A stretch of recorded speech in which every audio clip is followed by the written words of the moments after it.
आइए इस चैनल में आप सबों का स्वागत है। जिस हरियाणा राज्य का पुनर्गठन 1 नवंबर 1966 ईस्वी को किया गया था, उसी राज्य का मुख्य जिला है पानीपत, जहां पानीपत में 3 लड़ाइयां हुई।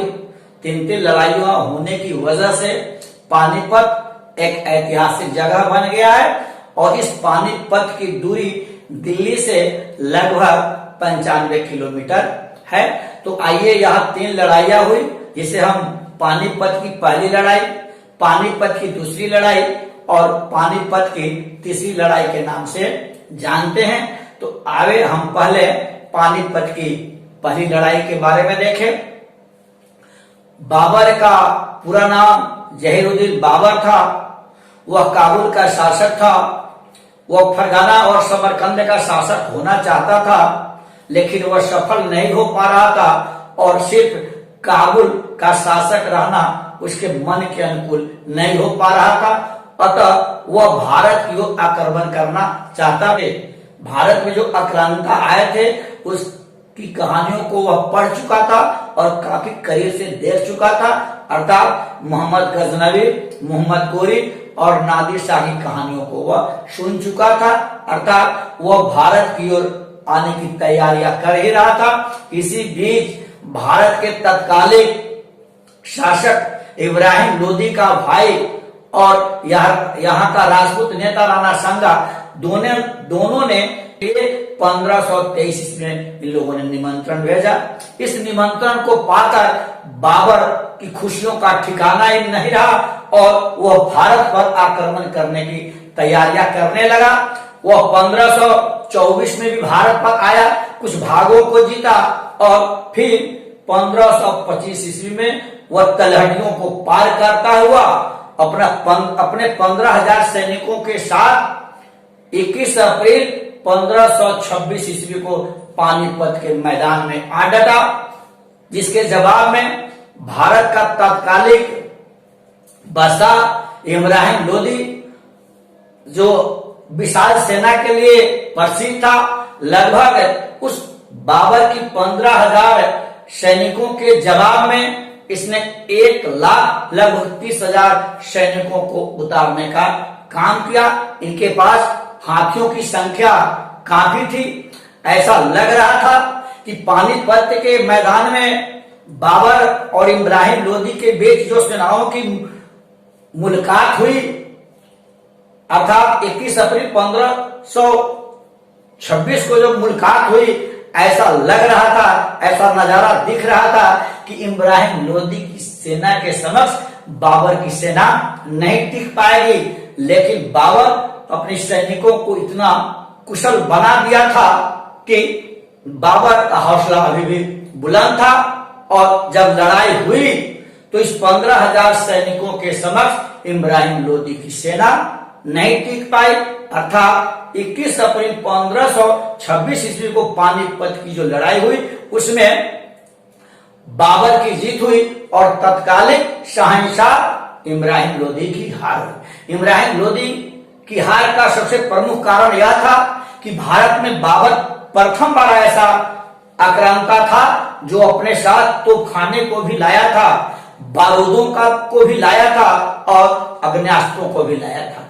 अर्थात इस बारूदों की वजह के आगे, तोपखाने के आगे और अग्न्यास्त्रों के आगे इब्राहिम लोदी की सेना टिक नहीं पाई। अर्थात पानीपत की प्रथम लड़ाई में बाबर की जीत हुई और तत्कालीन शासक इब्राहिम लोदी की हार हुई। और भारत में यह कहा जाए कि भारत के अंतिम शासक इब्राहिम लोदी का अंत हुआ और भारत में मुगल वंश की स्थापना हुई। इस पानीपत की लड़ाई में इब्राहिम लोदी की हत्या भी कर दी गई और इस पानीपत की लड़ाई ने भारत के परिदृश्य को ही बदल दिया। पानीपत की लड़ाई ने भारत के भाग्य को ही बदल दिया। अर्थात इस पानीपत की लड़ाई ने भारत के हिंदुओं एवं मुसलमानों को विदेशी मुसलमानों के पैरों तले जीने के लिए मजबूर कर दिया। आइए अब हम पढ़ते हैं पानीपत की दूसरी लड़ाई। आदिल शाह अफगान था और उसका मंत्री हेमू था। हेमू ऐसा उसके संबंध में इतिहासकारों का मानना है कि वह नमक का व्यापार करता था, लेकिन उसी कुशलता को देखकर आदिल शाह ने उसे अपना मंत्री बनाया और हेमू अपनी कुशलता की बदौलत, अपनी कर्मठता की बदौलत लगातार ऊंचाइयों को छूता गया और आदिल शाह का सबसे बड़ा विश्वास पात्र बन गया। इस हिंदू हेमू का पूरा नाम हेमचंद विक्रमादित्य था। इसने अपने जीवन में 22 लड़ाइयां लड़ी थी और सबों में जीतने का काम किया था। जब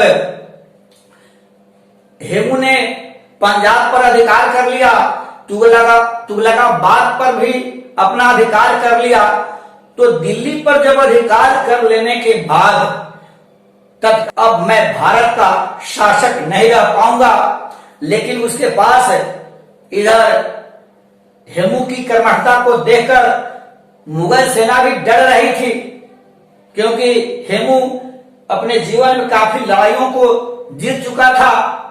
लेकिन अकबर तो चिंतित था ही, लेकिन उसके पास दोस्त है जो दो इसके पास मुख्य सेनानायक थे। एक का नाम बैरम खां था और दूसरा का नाम खान जमान था, जो अकबर का सबसे बड़ा विश्वास पात्र था। अतः जब हेमू अपनी विशाल सेना को लेकर पानीपत की ओर बढ़ा, तो उसका मुकाबला करने के लिए अकबर की अपनी सेना को लेकर वह बढ़ा।